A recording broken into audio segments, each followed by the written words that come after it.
guys, I got another one I want to share with you. This is a pretty good one, too.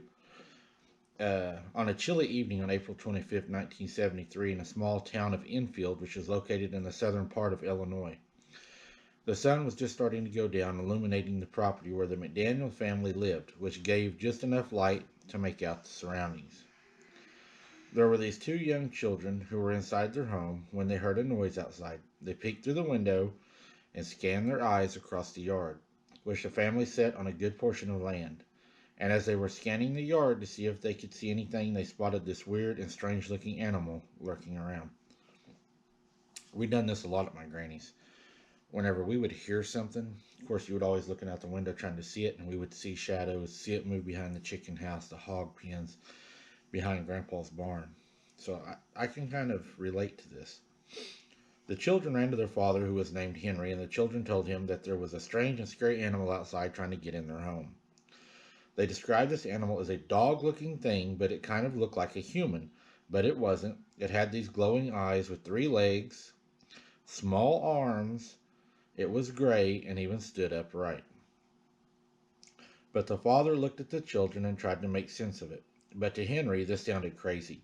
So he just chalked it up as nothing serious and thought this was just probably their active childhood imagination kicking in. He would open the front door and look outside, and by this time it was already getting really dark out, and it was just too hard to see anything. So Henry, not seeing anything outside to be concerned about, he closed the front door. How many times do kids tell us things that we don't take them serious, and a lot of times we should. Uh,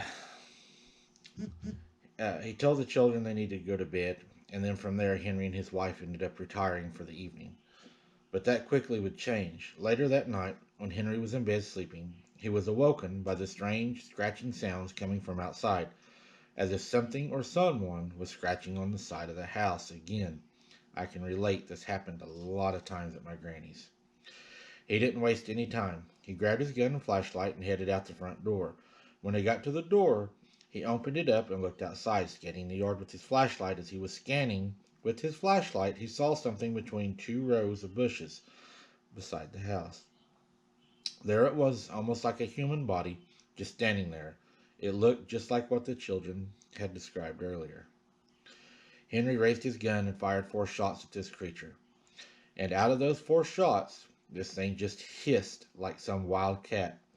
He knows for sure he at least hit one thing once out of the shots.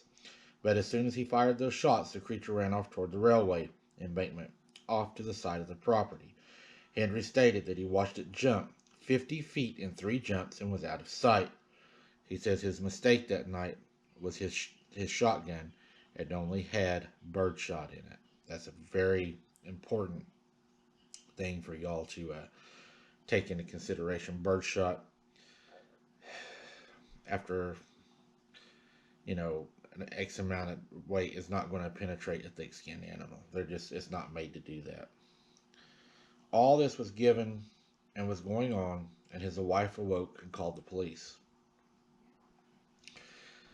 All of this was going on, and when the police arrived, it was too late. But upon searching the property, they found scratches on the screen door as well as footprints in the dirt next to their home. What's strange is they likely look like dog prints, but it had 6-toe pad prints, but police would not really find any clues that pointed to an unusual creature. Of course not. He told police that this thing had 3 legs on it, a short body, 2 little short arms, and 2 pink eyes as big as flashlights. Henry and the children were terrified that this animal or creature might come back and seek revenge on him for shooting and wounding it. Henry would report 2 more sightings shortly after that, but the police, not being able to see any hard evidence, threatened him with jail time, and if he wouldn't stop calling them about this creature.